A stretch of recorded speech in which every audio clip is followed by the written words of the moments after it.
Hello.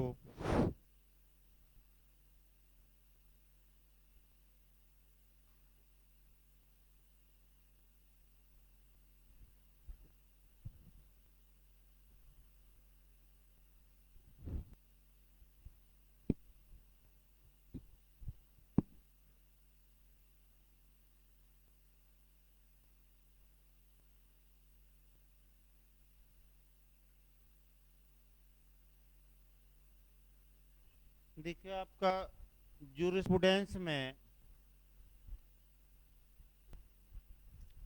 आपका sources आप ला पढ़ा जा रहा था, विधि का स्रोत। विधि के स्रोत में अब तक हमने आपका दो स्रोत बता मैं चुका हूँ, आपका कस्टम या यूजेज, और दूसरा मैं बताया हूँ लेजिस्लेशन या विधान। कस्टम से भी एक क्वेश्चन बनने के चांस रहते हैं, विधान से बन भी सकता है, क्वेश्चन नहीं भी बन सकता है। विधान से आपका केवल और केवल तीन मॉडल अब तक बना है। पहला मॉडल बना है कि किसने कहा कि जो विधायन है यह राज्य की व्यवस्थापकीय अंग का फॉर्मल एक्सप्रेशन है या औपचारिक अभिव्यक्ति है। तो ये चिपमैन ग्रे ने कहा, एक क्वेश्चन ये बना है। दूसरा क्वेश्चन आपका जो यूपीजे में बना है, इसने लेजिस्लेशन या विधायन को दो वर्गों में बांटा, सुप्रीम और सबॉर्डिनेट। तो आपका ये भी रटा मार कर जाना है, किसने बटा, सामान्य। तीसरा जो क्वेश्चन आपका बना है आईएएस में भी कि निम्नलिखित में से कौन सर्वोच्च विधायन नहीं है, ये भी क्वेश्चन नया बन सकता है। तो आपको बताया गया था कि भारत की संसद द्वारा, राज्य विधानमंडल द्वारा और आर्टिकल 123 और 123 के तहत जो ऑर्डिनेंस जारी किया जाता है, ये चारों सर्वोच्च विधायन और इसके अलावा जितने बचेंगे वह क्या कहलाएंगे, अधीनस्थ। ये कल बताया गया था। अब ये विधि के स्रोत में जो सबसे बड़ा चैप्टर है, कभी दो क्वेश्चन कभी एक क्वेश्चन बन ही जाता है, कभी काल दो क्वेश्चन बनता है। आपका निश्चित रूप से एक क्वेश्चन तो मिलना पक्का है, लेकिन अधिकतम दो क्वेश्चन आपका बन सकता है। वह आपका जुडिशियल प्रेसिडेंट है। जुडिशियल प्रेसिडेंट का मतलब न्यायिक पूर्व निर्णय या उर्दू में नजीर कहा जाता है। न्यायिक यानी कि उदाहरण प्रस्तुत किया जाता है, दृष्टांत प्रस्तुत किया जाता है, इलस्ट्रेशन प्रस्तुत किया जाता है। तो पूर्व निर्णय होता क्या है, हमें ये देखना है। फिर पूर्व निर्णय के सिद्धांत क्या है, पूर्व निर्णय में कौन कौन बातें होती है, और भारत में आ जाना है पूर्व निर्णय के बारे में। आइए एकदम शुरुआती दौर से हम चलते हैं। पहले तो जुडिशियल प्रेसिडेंट की परिभाषा देखा जाए। जहां तक जुडिशियल प्रेसिडेंट की बात है, पूर्व निर्णय का मतलब ये हुआ कि उच्चतर न्यायालय द्वारा, यानी कि हायर कोर्ट द्वारा दिया गया ऐसा निर्णय जिसमें विधि या तथ्य के बारे में कोई नया सिद्धांत प्रतिपादित किया गया है। फिर एक बार समझिए, हायर कोर्ट द्वारा दिया गया ऐसा जजमेंट जिसमें लॉ के बारे में या फैक्ट के बारे में कोई नया प्रिंसिपल बताया गया हो, उसी को प्रिंसिपल बताया गया हो। तो ऐसी दशा में जितने सबऑर्डिनेट कोर्ट होंगे, अगर सेम मामला है, यानी कि वैसा ही तथ्य आए, वैसा ही विधि का प्रश्न आए, तो उस निर्णय का अनुसरण करने के लिए, उस निर्णय का पालन करने के लिए बाध्य होते हैं, और इसी को पूर्व निर्णय कहा जाता है। अगला क्वेश्चन जो आपका बन सकता है कि जुडिशियल प्रेसिडेंट किस विधिक व्यवस्था की देन है, ये अच्छे से तैयार रखिए। तो जुडिशियल प्रेसिडेंट कॉमन लॉ की देन है। कॉमन लॉ का मतलब इंग्लैंड की विधिक व्यवस्था की देन है, यानी कि हमने जुडिशियल प्रेसिडेंट का सिद्धांत कहाँ से अपनाया है, इंग्लैंड से, और इंग्लैंड के कहाँ से, कॉमन लॉ से। आइए न्यायिक निर्णय की परिभाषा देखा जाए। परिभाषा में आपका जो पूछा जाता है, आपका पहले सामंड की देखी जाए। सामंड की परिभाषा भी पूछी गई है, अच्छे से तैयार रखना। देखिए, न्यायिक पूर्व निर्णय न्यायालय द्वारा दिया गया ऐसा निर्णय है जिसमें विधि का कोई सिद्धांत निहित होता है। अर्थात इसका मतलब ये हुआ, भी हमने बताया कि अगर न्यायालय ने कोई फैसला सुनाया, जजमेंट दिया, और उसमें कोई विधि का प्रिंसिपल समाहित है, विधि का सिद्धांत समाहित है, तो उस निर्णय को हम जुडिशियल प्रेसिडेंट कहेंगे। ये परिभाषा किसने दी? तो यह परिभाषा आपका सामंड ने दी। लेकिन सामंड की भले ये परिभाषा न पूछी जाए, जो अगली बात हम बता रहे हैं वह पूछा जाता है। देखिए अगली बात इनकी क्या है, ये आपका एक बार पूछा, अंडरलाइन कर लीजिएगा। इंग्लैंड में न्यायिक पूर्व निर्णय प्राधिकारिता के साथ बोलता है, यानी कि इंग्लैंड में जो जुडिशियल प्रेसिडेंट है वह अथॉरिटी या प्राधिकारिता के साथ बोलता है। यह विधि का मात्र साक्ष्य नहीं है बल्कि उसका स्रोत है। ये कोटेशन बना है कि किस विद्वान ने ये कहा था कि जुडिशियल प्रेसिडेंट विधि का केवल एविडेंस या साक्ष्य नहीं है बल्कि विधि का सोर्स भी होता है, स्रोत भी होता है। तो ये क्या मार्क कराएंगे? समन।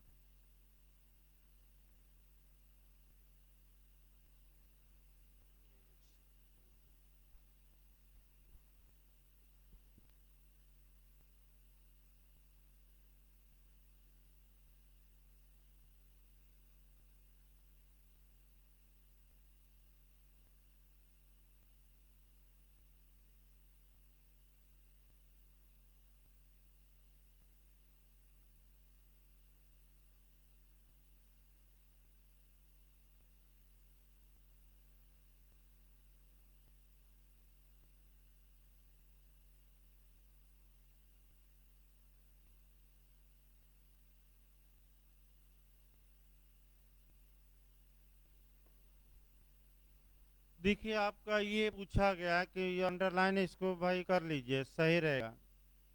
फिर ये कहते हैं कि बल किसका स्रोत है, और इस प्रकार स्थापित विधि का अनुसरण करने के लिए न्यायालय बाध्य होते हैं। यानी कि जो जुडिशियल प्रेसिडेंट है और उसमें कुछ सिद्धांत प्रतिपादित किया गया, तो इस प्रकार के कानून को जो सबऑर्डिनेट माने आपका कोर्ट होते हैं, वे कोर्ट मानने के लिए क्या होते हैं? बात। आइए सामंड के बाद जो अगली परिभाषा आपकी आती है, चिपमैन ग्रे। इनका तो जो भी कारण हो, इनका कोटेशन तो हमेशा बना है, और 99% चांस रहता है कि इन्हीं से क्वेश्चन बनेगा। अब तक के इतिहास में जो क्वेश्चन बना है वह ज्यादातर क्वेश्चन चिपमैन ग्रे का बना है। अब तक के इतिहास में देखिए, चिपमैन ग्रे आपका न्यायाधीश थे, पहले जानना है, और ये न्यायिक पूर्व निर्णय के घोर पक्षधर थे। यानी कि इन्होंने न्यायिक पूर्व निर्णय का आपका जोरदार समर्थन किया, और इन्होंने कहा, ये कोटेशन बार बार बन रहा है, इन्होंने ये कहा कि न्यायाधीश केवल विधि की व्याख्या ही नहीं करते बल्कि विधि का निर्माण भी करते हैं। तो फिर एक बार कवर कर लीजिए। किस विद्वान ने कहा था कि न्यायाधीश केवल विधि की व्याख्या ही नहीं करते बल्कि विधि का निर्माण भी करते हैं? तो आपका क्या जवाब रहेगा? चिपमैन ग्रे। याद रखिए, देखिए अब आगे बता जाएगा। चिपमैन ग्रे रट कर जाइएगा, व्याख्या और निर्माण पूछे तो। और केवल व्याख्या करते हैं, निर्माण नहीं, कुछ ना है तो ब्लैक स्टोन मारिएगा। आगे हम बताएंगे। अभी देखिए आपका एक पूर्व निर्णय के अंतर्गत, मन चिपमैन ग्रे का परिभाषा बताए जा रहे हैं जुडिशियल प्रेसिडेंट की। अभी एक पूर्व निर्णय के अंतर्गत कही या की गई वह प्रत्येक बात सम्मिलित है जो पश्चातवर्ती निर्णय के लिए एक नियम प्रस्तुत करती है। फिर आपका जर्मी बेंथम का भी कोटेशन आ चुका है, आस्टिन का भी आ चुका है और ब्लैक स्टोन का भी आ चुका है। यानी कि चिपमैन ग्रे के बाद आपका तीनों कोटेशन याद रखना चाहिए। बेंथम क्या कहते हैं, ये भी आपका AULLA में आया था। जर्मी बेंथम कहते हैं न्यायिक पूर्व निर्णय को न्यायाधीशों द्वारा निर्मित विधि कहते हैं, यानी कि जज मेड लॉ। तो क्वेश्चन देखिए क्या बना था। किसने जुडिशियल प्रेसिडेंट को आपका जज मेड लॉ कहा है? अर्थात न्यायाधीशों द्वारा निर्मित विधि। तो भाई अच्छे से याद रखिए, किसने कहा, ये कोटेशन आ चुका है, किसने कहा है? जर्मी बेंथम। जॉन ऑस्टिन पर आ जाइए। जॉन ऑस्टिन कहते हैं कि न्यायिक पूर्व निर्णय न्यायपालिका की विधि है। अब देखिए हल्का सा ला आ जाए, फिर मैं बता रहा हूँ यही गलती होगा। अगर जुडिशरी ला आ जाए, किसने कहा? न्यायपालिका की विधि, तो जॉन ऑस्टिन मारिएगा। और न्यायाधीश निर्मित विधि पूछे तो आप जर्मी बेंथम। यही गलती होने का पूरा चांस रहता है। इसके बाद आपका ब्लैक स्टोन आते हैं, उनका भी अच्छा है। आपका देखिए कोटेशन, पूर्ववर्ती निर्णयों के प्रयोग द्वारा न्याय का तराजू संतुलित और स्थिर रहता है, ये ब्लैक स्टोन ने कहा। देखे फिर एक बार, पूर्ववर्ती निर्णयों के प्रयोग द्वारा न्याय का जो तराजू होता है वह संतुलित और स्थिर रहता है। इस प्रकार आपका परिभाषा समाप्त हुई। अब आइए भारत में जुडिशियल प्रेसिडेंट। भारत में जुडिशियल प्रेसिडेंट जब भी पढ़िए, निश्चित रूप से IS में भी, GS में भी, जे में भी, जूरिस्प्रूडेंस में भी यहाँ से क्वेश्चन बनने का पूरा चांस रहता है। यहाँ तक कि नेट में भी क्वेश्चन बना है, जो मैं बताऊंगा कि नेट की परीक्षा में कैसा मॉडल बना है। देखिए भारत में जब भी पढ़िए, आपका प्राचीन काल से एकदम उठाइएगा। प्राचीन काल का मतलब कि 1773 से उठाइएगा, रेगुलेटिंग एक्ट से। और इसके द्वारा भारत में एक सुप्रीम कोर्ट की स्थापना की गई। और वह स्थापना किस सन में की गई? 1774 में। और इसके मुख्य न्यायाधीश पूछे जाते हैं लॉर्ड एलिजा इम्बे। सही है ना? Lord Elijah Impey. फिर आप 1773 के बाद आ जाइएगा 1800, आपका 62 है भाई। हाई कोर्ट की स्थापना कब हुई?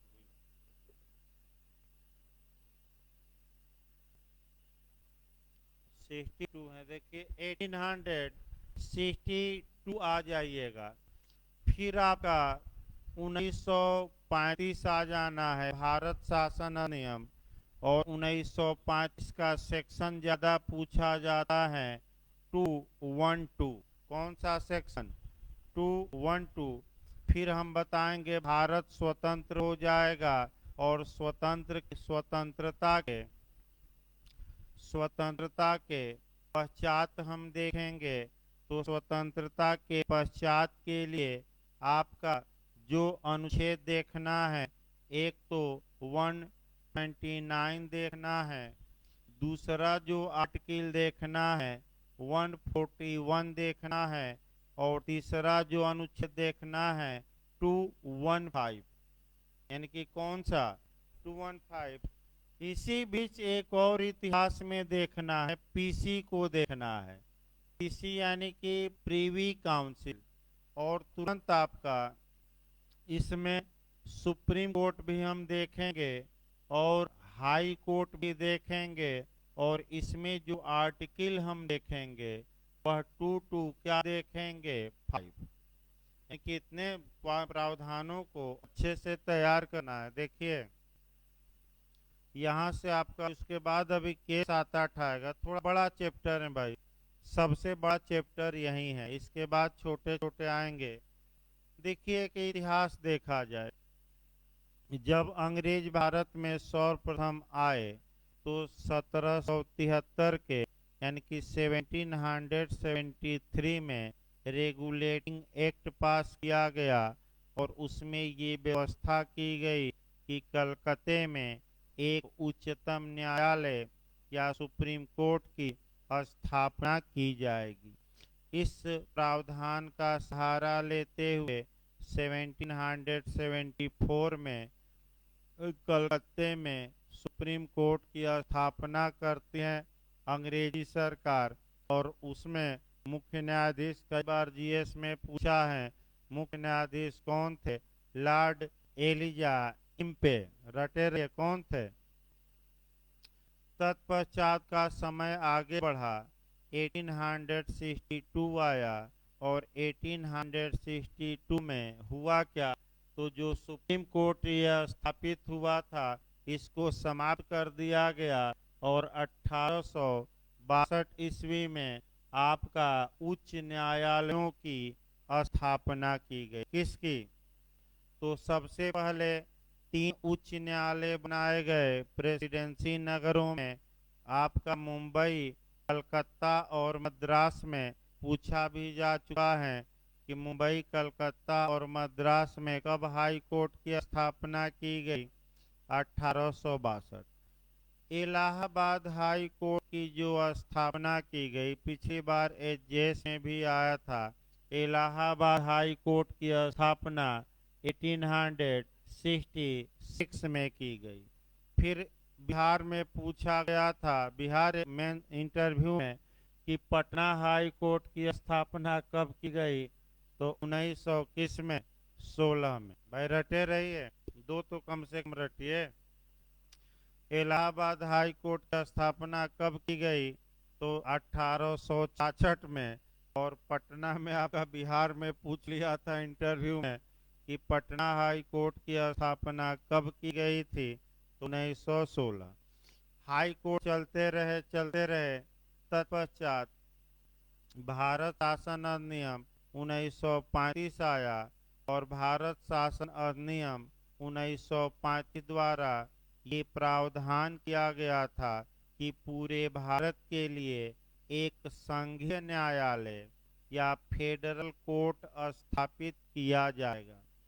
और 1937 में दिल्ली में एक संघीय न्यायालय स्थापित किया गया, यानी कि हाई कोर्ट बने रहे और पूरे भारत के लिए एक न्यायालय स्थापित किया गया। कौन? आपका फेडरल कोर्ट। किस सन में? 1937। जो भारत शासन अधिनियम 1935 का 35 था, इसका जो सेक्शन हट कर जाइएगा, इसका सेक्शन कौन सा? 212। इसकी इसकी धारा 212 पूर्व निर्णय का सृजन करती थी, अर्थात जुडिशियल प्रेसिडेंट को मान्यता देती थी। अब क्या कहा गया देखिए, ये कहा गया था कि प्रीवी काउंसिल द्वारा दिए गए निर्णय, यानी कि पीसी द्वारा दिए गए निर्णय भारत के सभी न्यायालयों पर बाध्यकारी होगा। अर्थात फेडरल कोर्ट भी उन निर्णयों से बाध्य होगा, बाउंड होगा, हाई कोर्ट भी होगा और सबॉर्डिनेट कोर्ट भी होंगे। यानी कि प्रीवी काउंसिल ने जो निर्णय दे दिया, उस निर्णय से भारत के सभी न्यायालय बाध्य होंगे। तो इसका आधार क्या था? 1935 के 2-3 बार IAS में पूछा है, गलत ना हो। कौन सा धारा थी आपका? 212 किस कानून की? भारत शासन अधिनियम 1935। चलता रहा मामला, चलता रहा। हम आजाद हो गए, स्वतंत्र हो गए, हमने अपना कॉन्स्टिट्यूशन बना लिया। अपने कॉन्स्टिट्यूशन के तहत हमने आपका फेडरल कोर्ट की जगह क्या बना लिया? सुप्रीम कोर्ट, सर्वोच्च न्यायालय, उच्चतम न्यायालय। तो उच्चतम न्यायालय पर आ जाइए। उच्चतम न्यायालय की स्थापना किस तारीख को की गई? तो भाई उच्चतम न्यायालय किस तारीख को अस्तित्व में आया? ये उत्तराखंड 2 बार बन चुका है, GS में भी आ चुका है, तारीख गलत ना हो। 28 जनवरी 1950। 26 न मार दीजिएगा। उच्चतम न्यायालय का गठन किस तारीख को हुआ? तो ज्यादा लोग जानते हैं कि 26 जनवरी को। 26 नहीं, गलत न हो। उच्चतम न्यायालय की स्थापना किस तारीख को हुई? तो ये क्वेश्चन किसी भी हाल में गलती न हो। 28 जनवरी आपका 1950। और जो फेडरल कोर्ट था, उसी स्थान पर हमारा सुप्रीम कोर्ट बना। उन्हीं जजों को जज बना दिया गया। और आपका ये हुआ कि 7 आपका अन्य जज होंगे और एक आपका मुख्य न्यायाधीश होंगे। यानी कि टोटल जजों की संख्या कितनी होगी? 8। और वर्तमान में बढ़ा बढ़ा कर कितनी कर दी गई है? 34। अभी भी कम है, जजों की संख्या बढ़ानी चाहिए क्योंकि मामले ज्यादा हैं और 34 ही जज हैं, याद रखिएगा। अभी आपका ये क्वेश्चन TGT में आया था कि उच्चतम न्यायालय में जजों की संख्या कितनी है? तो 34 ऑप्शन ए नहीं था। यानी कि ऑप्शन जब नहीं है 34, तो उसमें जो अधिकतम दिखे वो मारिए। तो भाई इसके पहले कितना था? 31। तो आप क्या मारेंगे? 31। ये नहीं कि कहिए कि सर बताए थे। अब ये ना कह दीजिएगा कि सर बताए थे 34, इसमें 34 है ही नहीं, तो हम क्या मारे? अरे भाई कोई तो 4 ऑप्शन में चुनना पड़ेगा, तो जो बेस्ट ऑप्शन हो वो चुनिए। तो कितना मारेंगे? 31। अब आइए इसको थोड़ा आगे बढ़ाया जाए। हमने अपना उच्चतम न्यायालय बना लिया, फेडरल कोर्ट को समाप्त कर दिया, लेकिन हाई कोर्ट क्या रहे? बने रहे। हाई कोर्ट समाप्त नहीं हुए और बढ़ते गए। तत्पश्चात आपका अब यहाँ से थोड़ा आपका कंसेप्ट बनाना है। एक और कंसेप्ट ये बनाना है कि ऊपर एक इंग्लैंड में प्रीवी काउंसिल थी और उसको भी आपको अच्छे से देखना है।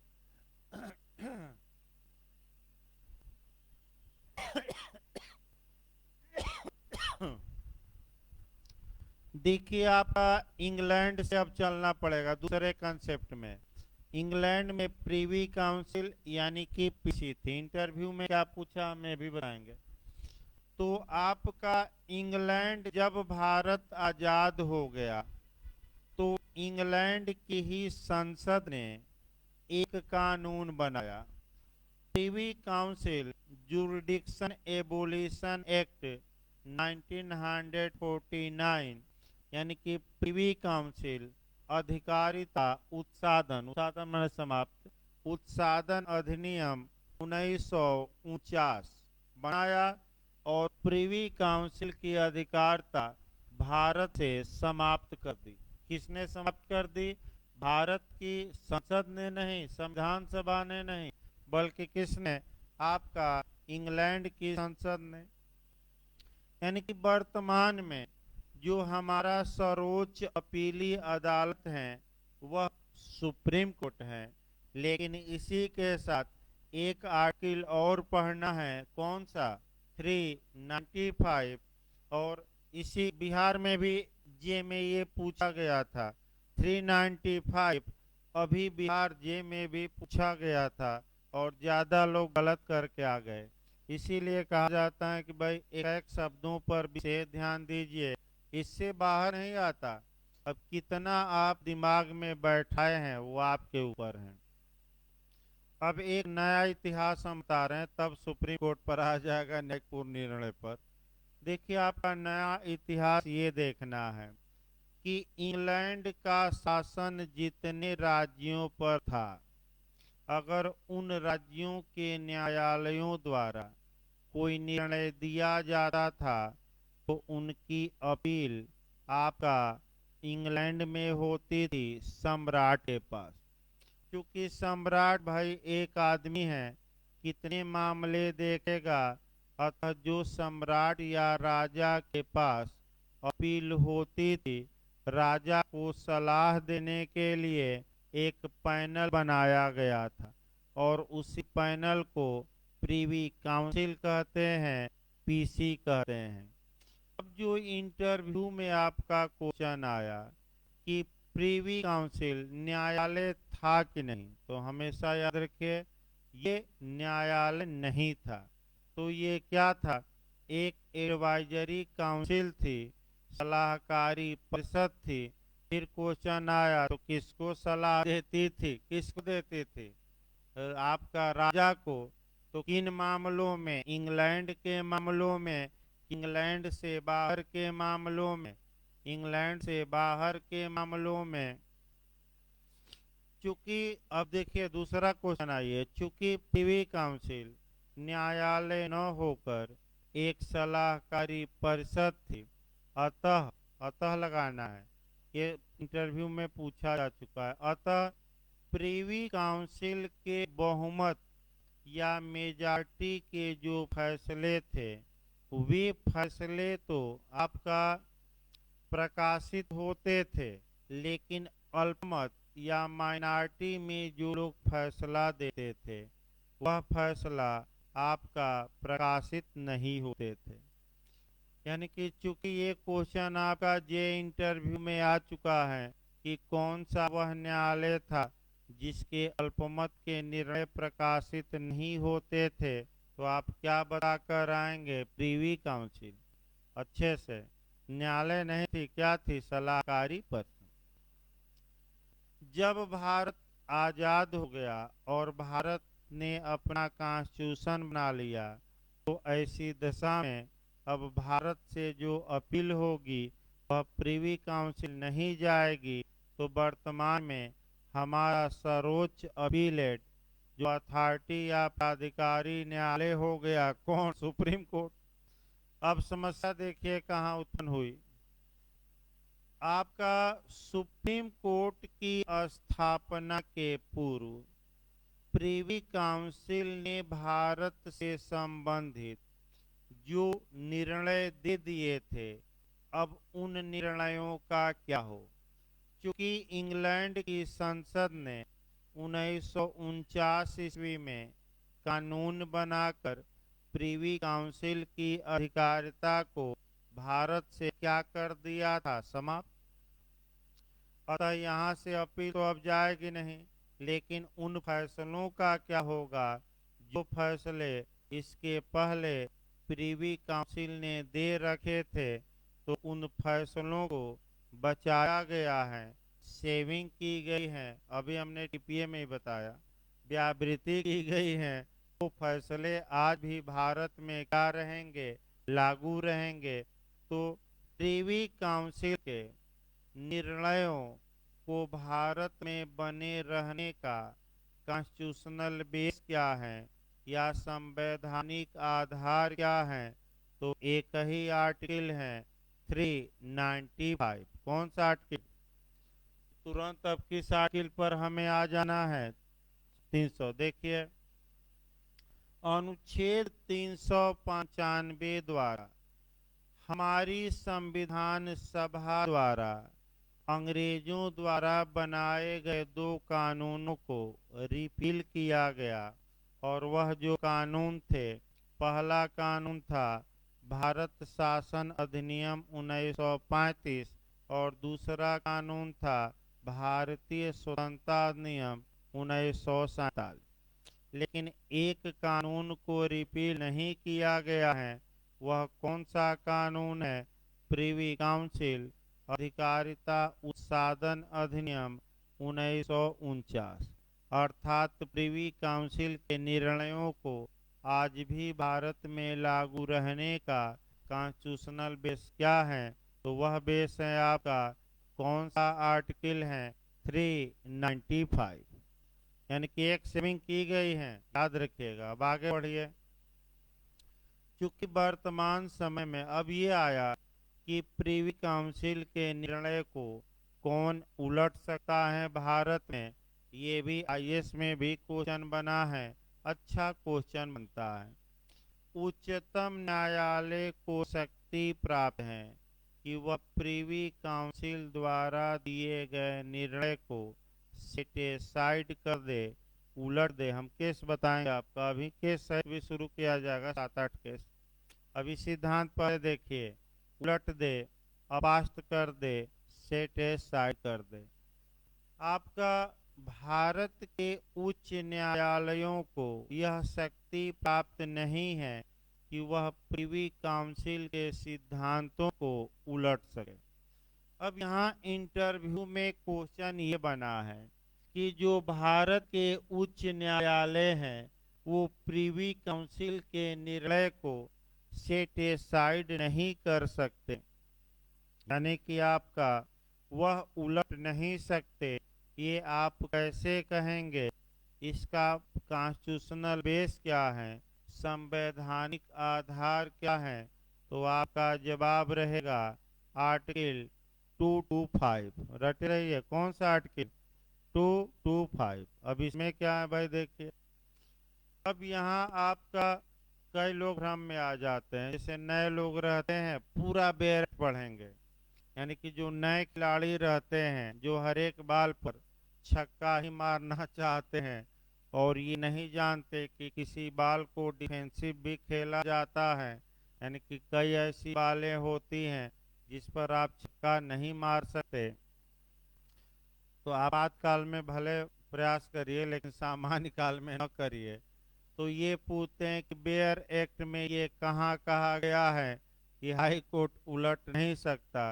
अरे भाई, बेयर एक्ट की भाषा कोई भावना समझना है, भाषा समझना है। स्पष्ट न लिखा हो तो उसका इरादा क्या था वो देखा जाता है। तो इरादा देखिए, ये इरादा देखिए क्या कहा गया।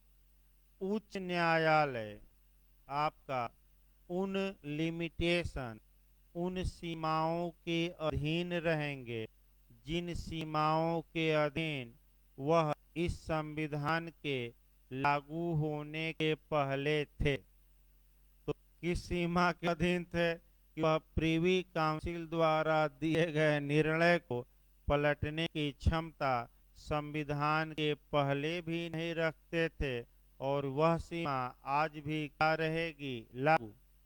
इसीलिए उच्च न्यायालय प्रिवी काउंसिल द्वारा दिए गए निर्णय को सेटिसाइड करने की क्षमता नहीं रखते।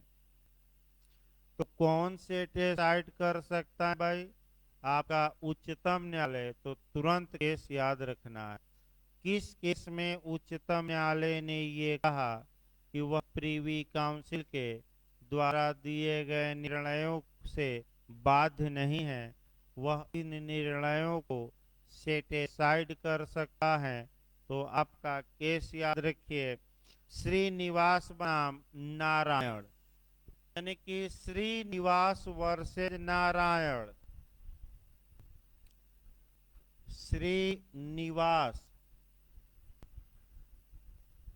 वर्सेज नारायण के बाद में उच्चतम न्यायालय ने आपका 1954 का केस है 1954 के बाद में सुप्रीम कोर्ट ने ये बता दिया कि उच्चतम न्यायालय प्रीवी काउंसिल द्वारा दिए गए निर्णय को से बाध नहीं है और प्रीवी काउंसिल द्वारा दिए गए निर्णय को सेटे साइड कर सकता है, पास्ट कर सकता है, उलट सकता है।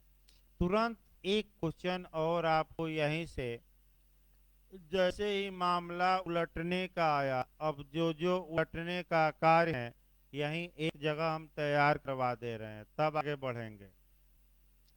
इसके बाद जो दूसरा हम केस बता रहे हैं, ये भी केस 4-5 बार जे और एपीजे में आ चुका है। वह आया है बंगाल इम्यूनिटी का केस। लिख लीजिए भाई इसको भी, Bengal immunity company versus state of Bihar. Bengal immunity company versus state of Bihar का केस है, 1955 का केस है सुप्रीम कोर्ट का। बहुत इसमें अच्छा निर्णय दिया गया आपका केस में, और इसमें क्या कहा गया ये ज्यादा पूछा जाता है। देखिए क्या कहा गया, किस केस में उच्चतम न्यायालय ने यह कहा कि वह अपनी द्वारा दिए गए निर्णय को सेटिसाइड कर सकता है। तो बंगाल इम्यूनिटी का केस रट्टा मार कर जाइए, फिर एक बार देखिए। काफी कंफ्यूज लोग रहते हैं, लेकिन आज कंफ्यूजन बिल्कुल क्या करना है, दूर। फिर एक बार देखिए भाई, अगर क्वेश्चन ये आपका आए कि उच्चतम न्यायालय ने किस केस में कहा कि वह प्रीवी काउंसिल द्वारा दिए गए निर्णय से बाउंड या बाध्य नहीं है, तो आपका क्या मारना है, श्रीनिवास।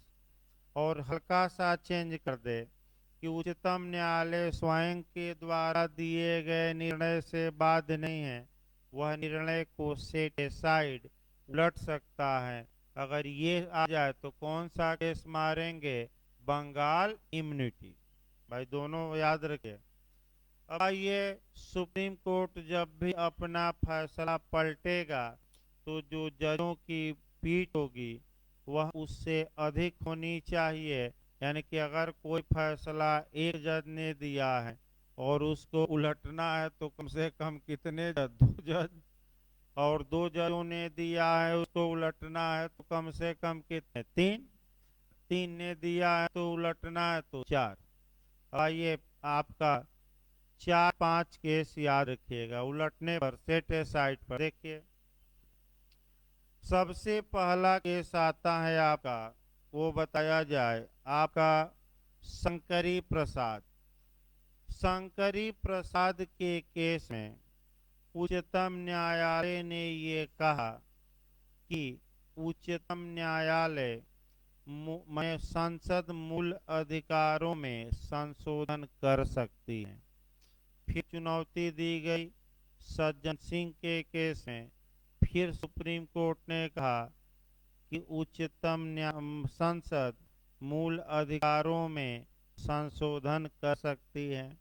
तीसरा केस आया गोलकनाथ बनाम पंजाब राज्य का, जिसमें उच्चतम न्यायालय ने शंकरी प्रसाद और सज्जन सिंह के में दिए गए निर्णय को सेटिसाइड कर दिया। ये क्वेश्चन पिछली बार आया था, इसके पर क्वेश्चन यहाँ ये बना था कि गोलकनाथ के बाद में किन 2 केसों के निर्णयों को अपास्त किया गया, कौन कौन मार कराएंगे, शंकरी प्रसाद और क्या, सज्जन सिंह।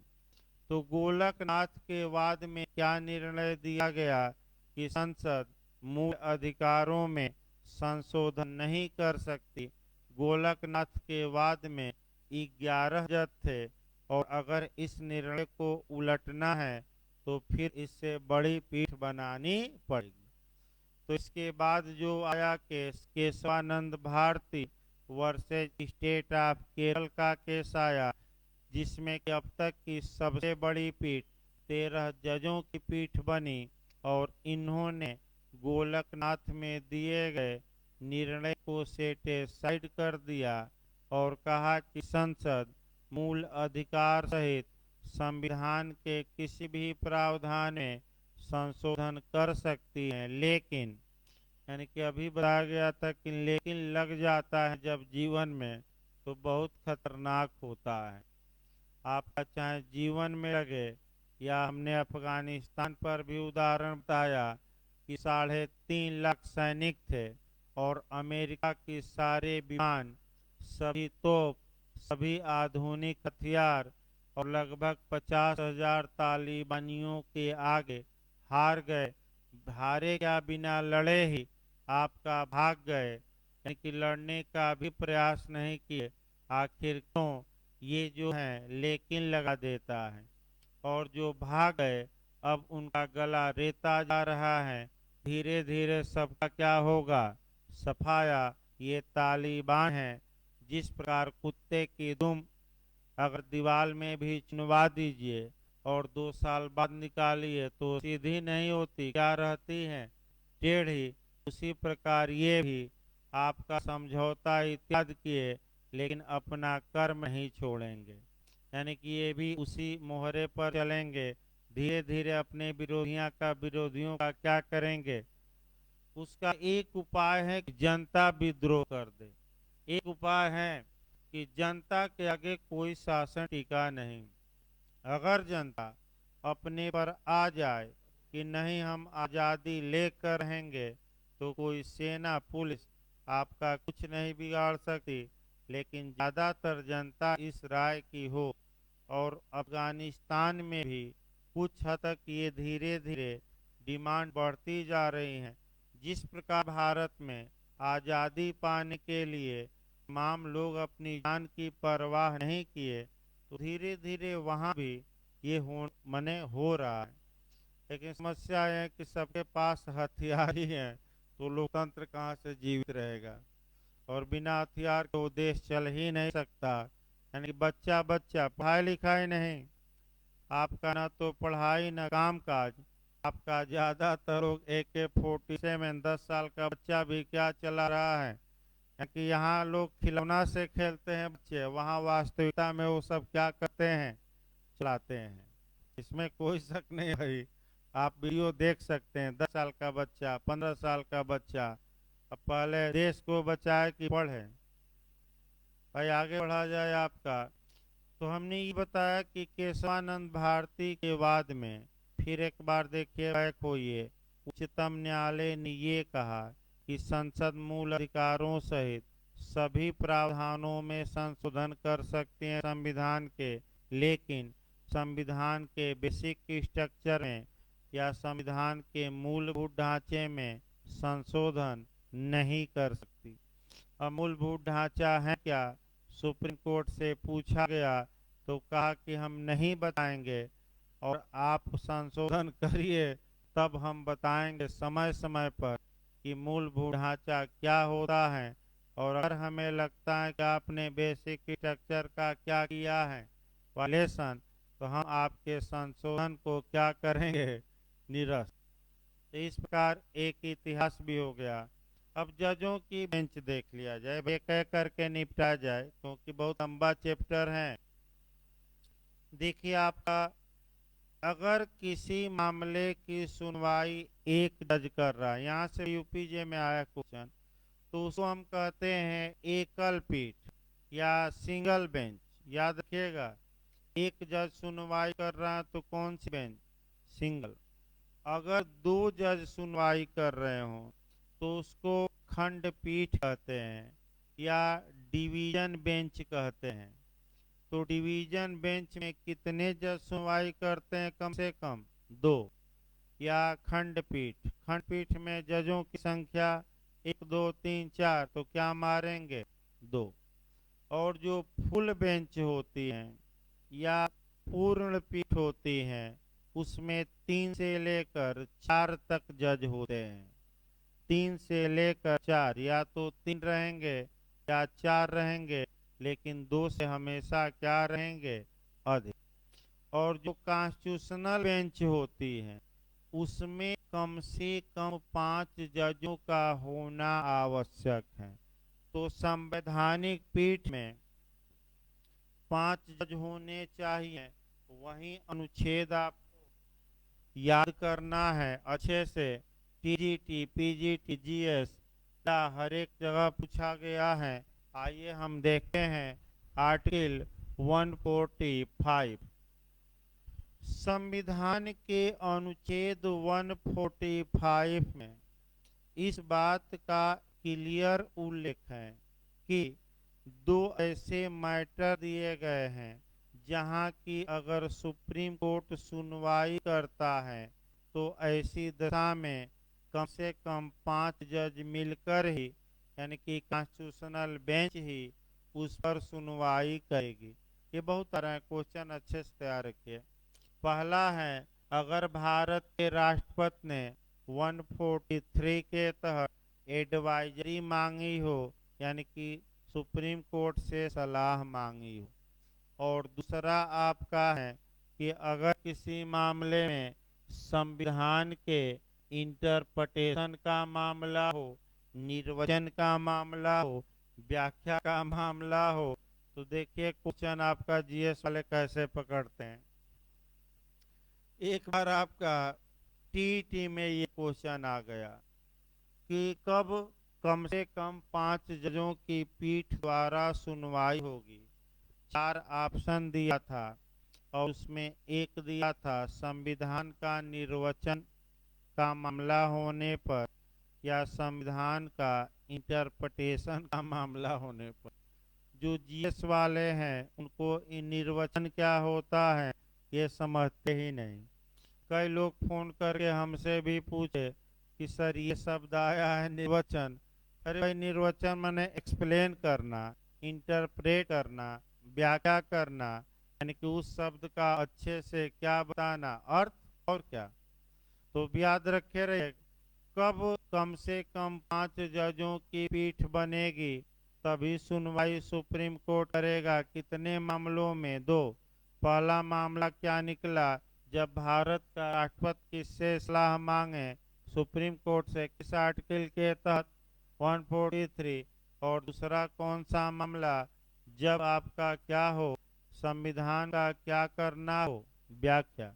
तो अब तक सबसे बड़ी पीठ कितने की बनी है? 30 की। और किस केस में? केशवानंद भारती। याद रखिएगा भाई, इस प्रकार ये भी जो व्यू था आपका समाप्त हुआ। फिर बैक होइए, आपका बैक होकर देखा जाए, फिर एक नया कंसेप्ट बनाया जाए। निर्णयतानुसरण का सिद्धांत या न्यायिक पूर्व निर्णय का जो सिद्धांत है वह 2 बातों पर आधारित है। कौन कौन सी बातें हैं? पहली बात यह है कि उस देश में एक श्रृंखलाबद्ध यानी कि चेन वाइज श्रृंखलाबद्ध न्यायालयों की श्रेणियां हो। यानी कि न्यायालयों की जो श्रेणियां हैं वह क्या होनी चाहिए? एक क्रम से होनी चाहिए। यानी कि एक क्या होनी चाहिए? श्रृंखला में, एक चैन में। और दूसरा, न्यायालय के निर्णयों का क्या होना चाहिए? प्रकाशन, यानी कि वह निर्णय क्या होने चाहिए? छपने चाहिए। आइए इन 2 बिंदुओं पर गौर करिए, यहाँ से भी क्वेश्चन बना है। क्या भारत में श्रेणीबद्ध न्यायालय हैं कि नहीं? और क्या भारत में जो हाई कोर्ट और सुप्रीम कोर्ट जजमेंट देता है क्या वे जजमेंट छापे जाते हैं कि नहीं? ये 2 पॉइंट हैं। तो पहले छापने वाला निकाल लिया जाए तब, क्योंकि वो बड़ा चलेगा। तो प्रकाशन निर्णय का होता है कि नहीं? होता है। और आपका देखिए, जो ये तमाम निर्णयों का प्रकाशन किया जाता है, लेकिन हमारे यहाँ जो प्रचलित किताब है, प्रचलित आपका कह सकते हैं कि निर्णय की पत्रिका है, वह AIR है, ऑल इंडिया रिपोर्टर।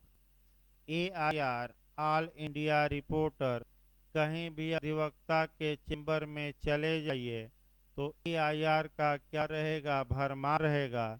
तो अगर पूछे कि ये AIR क्या है, तो आप ये कहेंगे कि अगर सुप्रीम कोर्ट लिखा हो SSC, इसका मतलब कि सुप्रीम कोर्ट द्वारा उस सन में, ईयर लिखा रहता है, उस सन में जो अच्छे अच्छे निर्णय दिए गए थे, उन निर्णयों को पूरा डिटेल में इसमें क्या किया गया है, छापा गया है। और हाई कोर्ट लिखा है तो किसका निर्णय छापा गया है, हाई कोर्ट। अब AIR की शुरुआत कहाँ से हुई, तो AIR की शुरुआत 1922 में, यानी कि 1922 ईस्वी में नागपुर से हुई। कहाँ से, कब, किस समय, हाँ 1922 में नागपुर से हुई, रटे रहिए। अब तमाम अब पत्रिकाएं छपती हैं, जैसे कि supreme court today, supreme court today आपका, या सुप्रीम कोर्ट लॉ जर्नल, तमाम पत्रिकाएं हैं जो सुप्रीम कोर्ट और हाई कोर्ट के निर्णयों को छापती हैं। AAJ भी छपता है, इलाहाबाद लॉ टुडे, यानी तमाम लोग पत्रिका छापते हैं। और उसमें हाई कोर्ट और सुप्रीम कोर्ट के क्या छापे जाते हैं, निर्णय। तो भारत में छप ही रहा है निर्णय। अब भारत में श्रेणीबद्ध न्यायालय देखिए, क्या भारत में न्यायालय श्रेणीबद्ध है कि नहीं, तो आप कहेंगे हैं। और कैसे हैं, तो आप देखिए, सर्वोच्च शिखर पर हमारा कौन है, सुप्रीम कोर्ट। इसके बाद आपका राज्यों में क्या है, हाई कोर्ट। और हाई कोर्ट के नीचे राज्यों में आपका लोअर कोर्ट है, आपका लोअर कोर्ट यानी कि अधीनस्थ न्यायालय। कौन न्यायालय है, अधीनस्थ न्यायालय।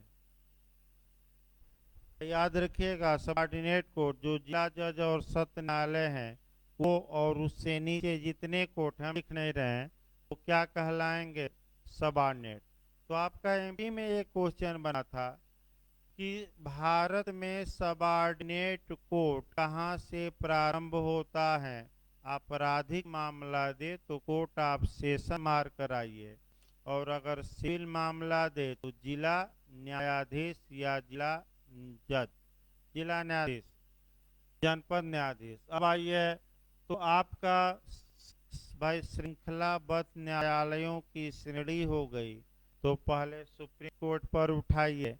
न्यायिक पूर्व का निर्णय का मतलब ये हुआ कि सुप्रीम कोर्ट जो भी फैसला देगा, भाई जो भी फैसला देगा जिसमें किसी विधि या तथ्य के बारे में कोई नया सिद्धांत है, उस फैसले को मानने के लिए कौन बाउंड होगा, कौन बाध्य होंगे, तो आपका जवाब रहेगा इसके नीचे के न्यायालय, यानी कि हाई कोर्ट भी बाध्य होंगे। और कौन बाध्य होगा, लोअर कोर्ट। तो सुप्रीम कोर्ट का जजमेंट बाध्यकारी होता है उच्च न्यायालय पर, अधीनस्थ न्यायालय पर, दोनों पर, इनमें से कोई नहीं तो क्या मार कर आएंगे, दोनों। अब इसका संवैधानिक आधार ऐसे तो बताया नहीं जा सकता, हम वाक्य बोल दें उसका प्रमाण न दें, तो आपका दो अनुच्छेद तुरंत कवर करना पड़ेगा। पहला करना पड़ेगा अनुच्छेद 141 और दूसरा 129। आइए, पहले आपका 141 से ज्यादा क्वेश्चन बनता है। क्वेश्चन आपका ये बना है 141 से कि उच्चतम न्यायालय द्वारा दिए गए निर्णय पूर्व निर्णय के रूप में लागू होंगे, इसका कॉन्स्टिट्यूशनल बेस क्या है, संवैधानिक आधार क्या है, या कहां से संविधान में इस बात का जन्म होता है कि उच्चतम न्यायालय के निर्णय से सभी न्यायालय बाउंड होंगे। ये नेट में भी आया है, गलत न हो, किस आर्टिकल में है, 141।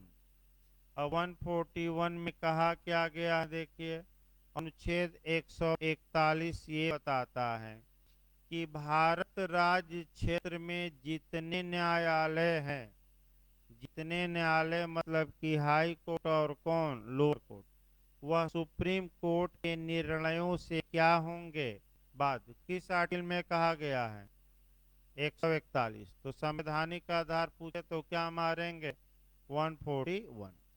दूसरा नियम आइए, एक और अनुच्छेद मैंने लिखवाया है और वह आर्टिकल कौन है? 129। इसको समझिए। सेक्शन अनुच्छेद 129 ये बताता है कि आपका अच्छे से इसको जानना है। कोर्ट ऑफ रिकॉर्ड यानी कि उच्चतम न्यायालय कोर्ट ऑफ रिकॉर्ड होगा, अभिलेख न्यायालय होगा। अभिलेख न्यायालय की दो विशेषताएं होती हैं। पहली विशेषता ये है कि वह न्यायालय अपने कंटेम्प्ट के लिए, अपने कह सकते हैं कि अवमान के लिए दंड देने की शक्ति रखता है। और दूसरी विशेषता ये है कि उस न्यायालय के जजमेंट लिखित में होंगे, संजो कर रखे जाएंगे और वो जजमेंट उसके अधीनस्थ न्यायालयों पर बाध्यकारी होंगे। अब आप ये कहेंगे कि जब आर्टिकल 129 में कोर्ट ऑफ रिकॉर्ड में यह बात समाहित है कि आपका माने सुप्रीम कोर्ट द्वारा दिए गए निर्णय उसके सबऑर्डिनेट कोर्ट पर लागू होंगे, बाध्यकारी होंगे, तो क्या जरूरत थी एक अलग से अनुच्छेद 141 बनाने की? तो यहाँ टेक्निकल प्रश्न है। देखिए, उच्च न्यायालय उच्चतम न्यायालय का सबऑर्डिनेट नहीं है। यानी कि जितने उच्च न्यायालय हैं वह उच्चतम न्यायालय के अधीनस्थ नहीं है, भले प्रशासनिक अपना मानने के लिए बात है। और 129 में कहा गया है कि अधीनस्थ न्यायालय, उसका मतलब तो चूंकि supreme court high court supreme court का सबऑर्डिनेट नहीं है, अतः 129 विफल हो जाती।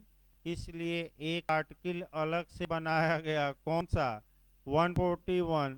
और उसमें कहा गया कि भारत के सभी न्यायालय, तो सभी न्यायालय में अधीनस्थता का कोई मतलब नहीं है, चाहे हाई कोर्ट हो या कौन लोअर कोर्ट, दोनों सभी न्यायालयों में क्या हो जाते हैं? समान।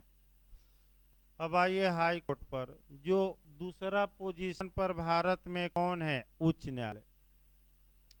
उच्च न्यायालय द्वारा दिए गए निर्णय उस राज्य में जितने भी सबऑर्डिनेट कोर्ट हैं उस उन कोर्टों पर बाध्यकारी होंगे।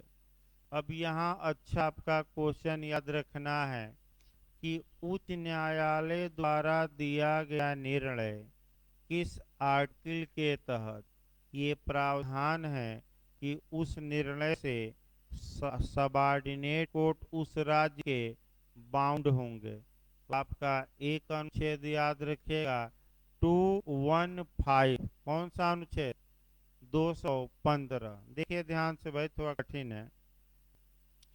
अनुच्छेद 215 के तहत उच्च न्यायालय को कोर्ट ऑफ रिकॉर्ड घोषित किया गया है, अभिलेख न्यायालय। और अभी हमने बताया कि अभिलेख न्यायालय की कितनी विशेषताएं होती हैं? दो। पहली विशेषता क्या है कि वह न्यायालय अपने कंटेम्प्ट के लिए दंड देने की क्षमता रखता है। और दूसरा, उस न्यायालय द्वारा दिए गए निर्णय जुडिशियल प्रेसिडेंट का काम करते हैं। तो जिस प्रकार उच्चतम न्यायालय में आर्टिकल 141 अलग बना है, लेकिन हाई कोर्ट के लिए कोई ऐसा अनुच्छेद नहीं है, तो हाई कोर्ट के निर्णय अधीनस्थों पर बाध्यकारी होंगे। ये नियम कहाँ से उत्पन्न हो गया? तो कौन सा आर्टिकल बताएंगे? 215, अलग से नहीं है। यानी कि सुप्रीम कोर्ट में भी ये दिया गया 129, लेकिन इसके लिए कलर आर्टिकल स्पष्ट करने के लिए कौन बन गया? लेकिन हाई कोर्ट में 215 केवल दिया गया और इसी से काम चल जाता है। अब अगला ये देखा जाए भाई, जो पूछा गया है, अगर एक उच्च न्यायालय द्वारा दिया गया निर्णय दूसरे उच्च न्यायालय में किस रूप में काम करेगा? क्या अगर इलाहाबाद हाई कोर्ट ने कोई निर्णय दिया है तो क्या उस निर्णय से पटना हाई कोर्ट बाध्य होगा कि नहीं? तो बताइए, तो होगा कि नहीं? नहीं। तो ये निर्णय पटना हाई कोर्ट के लिए किसका काम करेगा? परस्यूसिव। परस्यूसिव माने अनुनयी। भाई रट कर जाइए, 3 बार पूछा गया कैसा काम करेगा? परस्यूसिव, अनुनयी। यानी कि इसका मतलब ये हुआ कि पटना हाई कोर्ट उसको सम्मान देगा लेकिन उस निर्णय को मानने के लिए बाध्य नहीं। तो भाई आपका जो लोग क्लास पढ़ रहे हैं, सूचना के लिए ये है कि कल आपका जूरिस्प्रूडेंस का एक्स्ट्रा क्लास लगा है और सुबह 10 बजे से जूरिस्प्रूडेंस चलेगा। फिर एक बार आपका, क्योंकि सोमवार तक जूरिस्प्रूडेंस समाप्त करना है हमें, फिर एक बार सूचना दिया जाए। कल 10 बजे से आपका 1 बजे तक जूरिस्प्रूडेंस चलेगा, बीच में 1 या 2 बार ब्रेक देकर। तो आपका अगला क्लास कल चलेगा और एविडेंस और जो भी है आपका मंगलवार से शुरू किया जाएगा, क्योंकि सोमवार को भी केवल और केवल जूरिस्प्रूडेंस चलेगा ताकि आपका समाप्त हो सिलेबस। धन्यवाद।